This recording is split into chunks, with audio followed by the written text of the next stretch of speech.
Yo! Video games.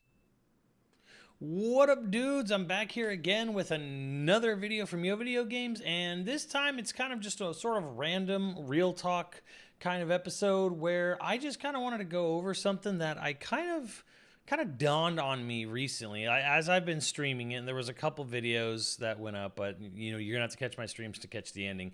Recently been playing through the Mother 3 game for the Game Boy Advance through the fan translation, obviously, since Nintendo never did it. And something kind of occurred to me as I'm playing that game, and that is, this was kind of a Nintendo that sort of existed in the early mid-aught, well, I should say mid to late aughts, that pretty much vanished almost, not entirely, but like really kind of softened the edges over time. And I'm talking about Bittersweet Nintendo, and I miss Bittersweet Nintendo. And what I mean by this is that a lot of times Nintendo games, some of their big internal franchises, would have a little bit of tinge, if you will, a taste of melancholy and bittersweetness, especially by the end of the game. This was true in the 90s. This was true, going into the 2000s and pretty much to roughly around the 2010s or so.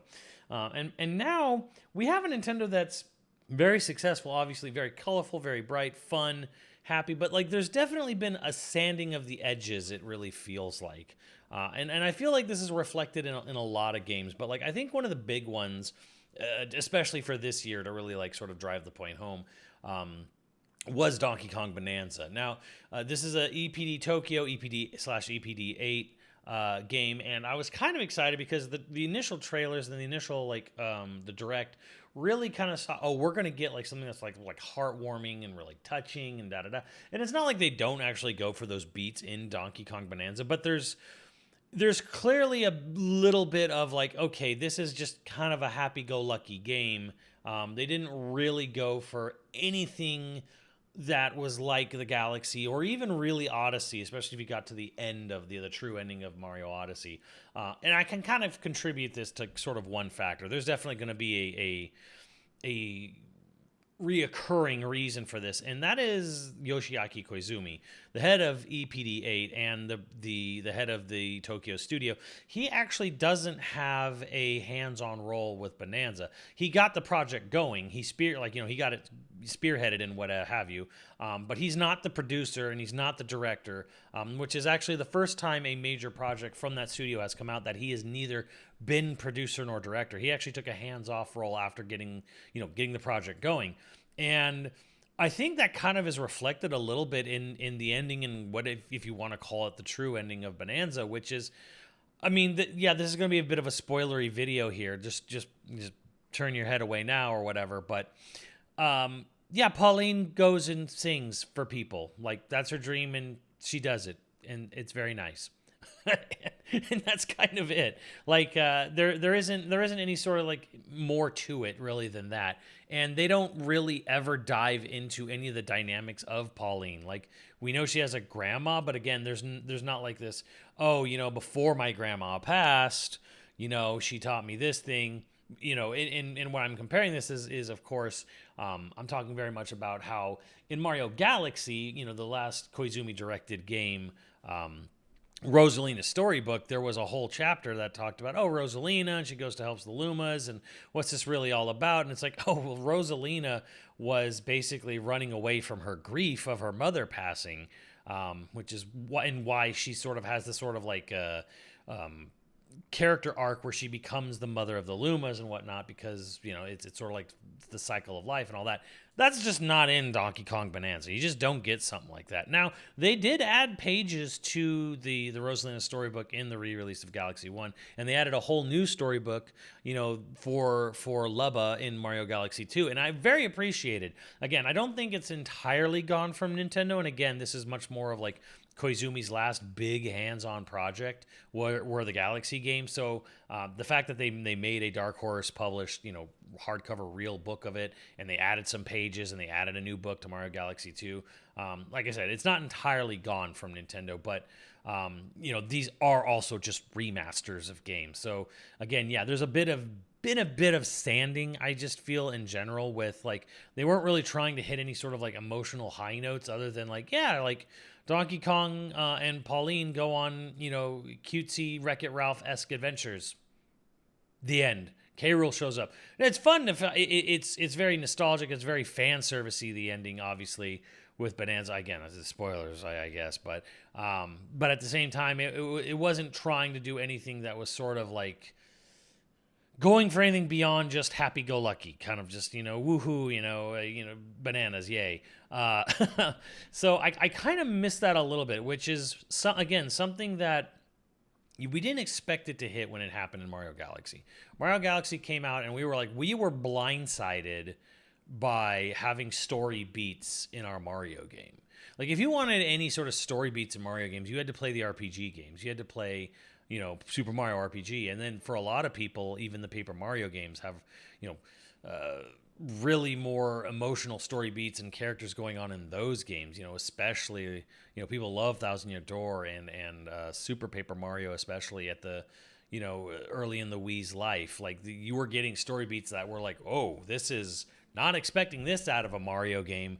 So Galaxy was sort of like almost a revelation from a narrative standpoint in mainline Mario. And no surprise that this is the one they decided to make the next movie on. Why'd they skip World? I'm like, because there's not much to say in World, like story narratively. Galaxy has a narrative background. It has something resembling interesting characters, and a little bit of sort of bittersweetness, of melancholy, you know, the whole rebirth of the universe at the end, like saying goodbye to the Lumas. The Lumas will become stars and planetoids, and, you know, this is the cycle of life that they go through and stuff. And like, we don't get that.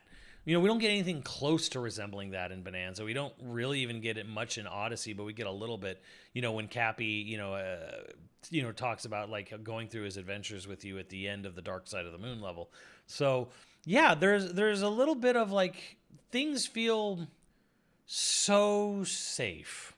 And I can't think of anything that feels more safe and more boring than the Zelda series.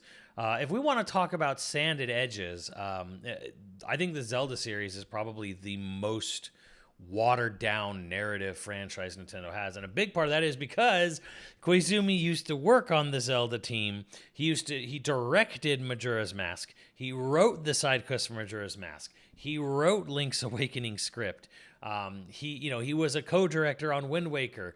Like all the great like Zelda was known for its sort of bittersweet, melancholy endings, you know, in themes and stuff. And with the latest couple games, they pretend like they have emotional arcs, but they completely puss out by the end of these games. And nothing was a bigger example of the absolute, we don't want to commit to a sad story, than Age of Calamity on the Switch, where it was supposed to be a prequel game. They literally advertised it. They have it in the titles of their videos officially on YouTube, which you're watching, about how learned what happened 100 years before Breath of the Wild. Except it's a non-canon happy ending version of those games. In Breath of the Wild, there were 4 champions, and those 4 champions died trying to save Hyrule. In Age of Calamity, you go back in time and make sure that they don't die, and then you make sure that the bad guys, you know, who are working with Ganondorf join your party. You know, spoilers, I guess, who cares? And then everyone lives, nobody dies. You know, we successfully change the dark past of Breath of the Wild, which is supposed to be a post-apocalyptic Zelda game, but you could hardly tell from the way it's presented. And again, the ending of the game is like, they barely sort of acknowledge or recognize what should be a super melancholy game. Like, the melancholy is just kind of, I guess, in the vibes. Like, we don't, you know, light piano music. Oh, the Temple of Time's in ruins again. It's like they don't. It feels unearned in current Zelda. Like they're just kind of repeating things. Like in Tears of the Kingdom, you know, they did this whole thing where like there's more story, there's more background, there's more cutscene. And it's like, oh, Ganondorf is coming to the King of Hyrule and he's pledging his loyalty. He's gonna, but then he backstabs him. Like, wait a minute, I've fucking been here. This is like almost just a remake of the cutscenes from Ocarina of Time. So yeah, the edges in Zelda have been so massively sanded down. Again, to reiterate, because I know a lot of people are new to Zelda, Breath of the Wild introduced tens of millions of people to the franchise that didn't exist before.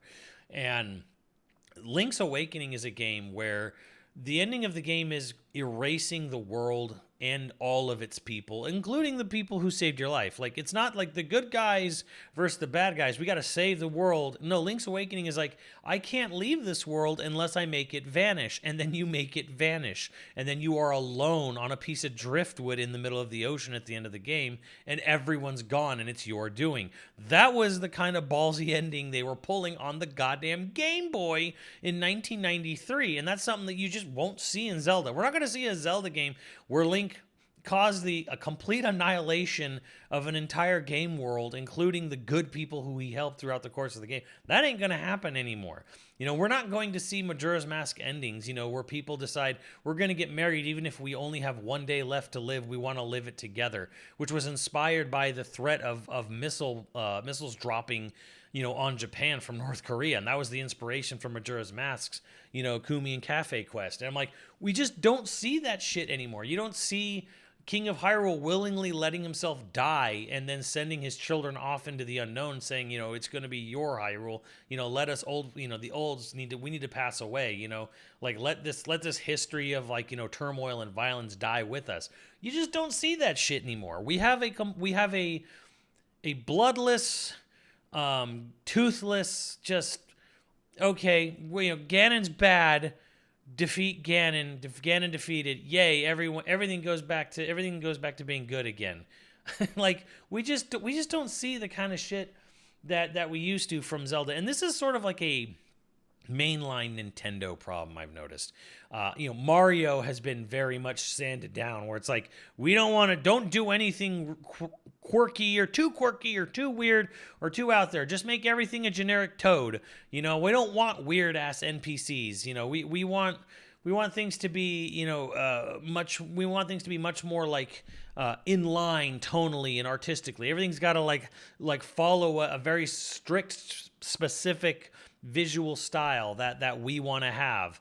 It's boring. It's just kind of boring nowadays. Now, again, this isn't all of Nintendo. I'm not here saying that Nintendo is completely corporate sanitized at this point. It's not, because we are getting things from other devs, and a big example of that is Kirby. Like Kirby and the Forgotten Land is one of the newest mainline Kirby game that came out, and if you get to the end of this game, better than anyone, Kirby's never been this crazy. There's been the her derp. It's cosmic horror disguised as cute characters. It's so deep, really. No, there's actual plot and narrative in Forgotten Land, and there's actually things that they're definitely trying. There is a little bit of melancholy with the very Nier-esque abandoned world, and then all the creatures who just want to find out what happened to all their original creators and whatnot, and then all the other things that goes into Forgotten Land, and DDD's noble sacrifice, for his people and stuff. And then of course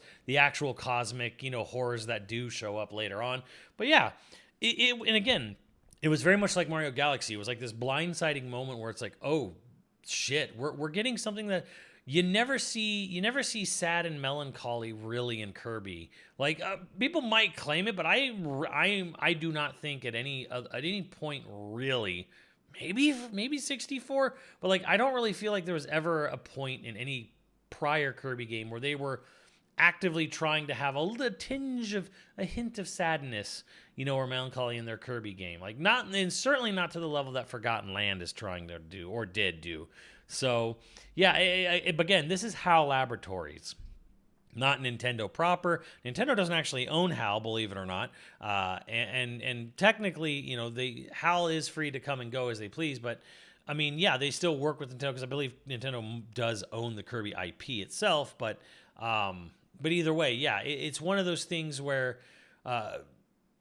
Forgotten Land stands out really well because it did do it added just a little bit. It didn't turn into some weird hyper depressing Nier game, and it didn't try to go all cringe edgelord, the way some other famous 3D mascot platformers went. Kirby and the Forgotten Land was just like, okay, let's just make a game and just have the tiniest hint of something a little more extra going on there with the narrative, and just make it a little more memorable that way. And again, it worked really well for Kirby and the Forgotten Land, and I'm very happy with the game we got.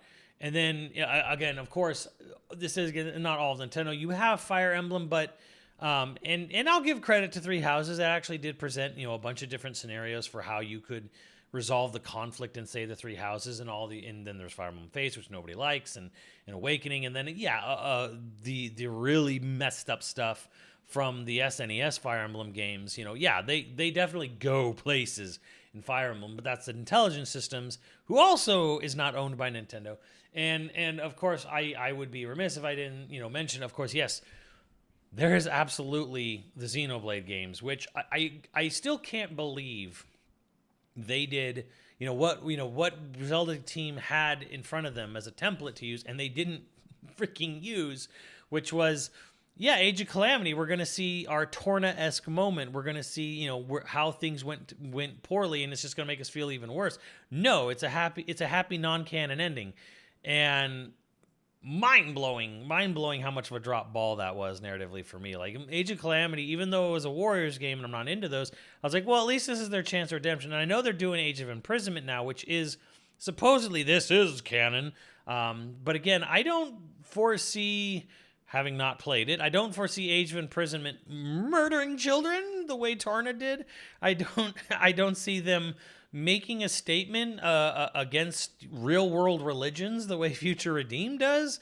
I just don't see them pushing any sort of like, okay, let's actually have a somewhat melancholy ending, the way Bittersweet being the big word here. Future Redeem was like, again, one of my favorite games that Nintendo's made in probably decades. Bittersweet ending. Like, happy, but oh my God, like the definition of bittersweet when you get to, the ending just of Future Redeemed. And then they add another fucking, brick of dark chocolate bittersweetness by showing you the credits they did. Which is like, okay, this is like bittersweet on bittersweet. And it's a bittersweet mocha or a bittersweet, shake. So I actually thought I went back to my default screen there. But yeah, like it's just Xenoblade and Monolith Soft, they're kind of providing the sort of narrative structure and sort of tinge of melancholy that I miss from Nintendo. And again, what brought about this? I'm playing through Mother 3, which, came out on the Game Boy Advance, in the late 2000s. And again, I'm just sort of reminded once again, here we are. I'm like, people really gravitate, like what really, I think what makes people like lifelong fans is not just I played this when I was 5, but was sort of like the Campbell's, soup of the soul, where you get something a little more extra in your daily dopamine that Nintendo usually just pumps out straight up, which is they give you something to chew on, to mull over, to sort of think, to ponder, to reflect upon. What all good stories do. And that's something that you get that in Galaxy, you get that in Forgotten Land, you get that, you definitely get it in Xenoblade, you get it in Fire Emblem, and you absolutely are going to get it if you play any of the Earthbound games / Mother 3. And it's something that I was really kind of hoping to see in Bonanza, but we're not getting. We didn't, and we certainly didn't, we didn't get a tinge of fucking anything narratively in any of the new Super Mario Brothers. Mario Wonder was LOL random, but and again, like we're just kind of not seeing that sort of. There is Splatoon, which is kind of post-apocalyptic, technically, but I don't know if they're striving for heavy emotional beats in Splatoon the way they used to do in Mario, the way they used to do in Zelda, especially. And I'm just kind of like sad. Like, I guess I'm just getting tired a little bit of the corporate clean look of the way some of the Mario characters and franchises has been going, and just kind of the whole like, look, we sell happiness. They're kind of drifting further and further into sort of like, I can't even call them Willy Wonka, but it's like oh, it's like the Willy Wonka, but Willy Wonka absolutely had tinges of darkness. And in fact, I argue this is why Willy Wonka is still beloved, because Willy Wonka is like, oh, it's bright and colorful and happy, and why is a chicken getting its head cut off? Why is this guy secretly a psychopath? Might be, but like, yeah, like we're just not getting some of the stuff we used to get, and that kind of makes me a little melancholy.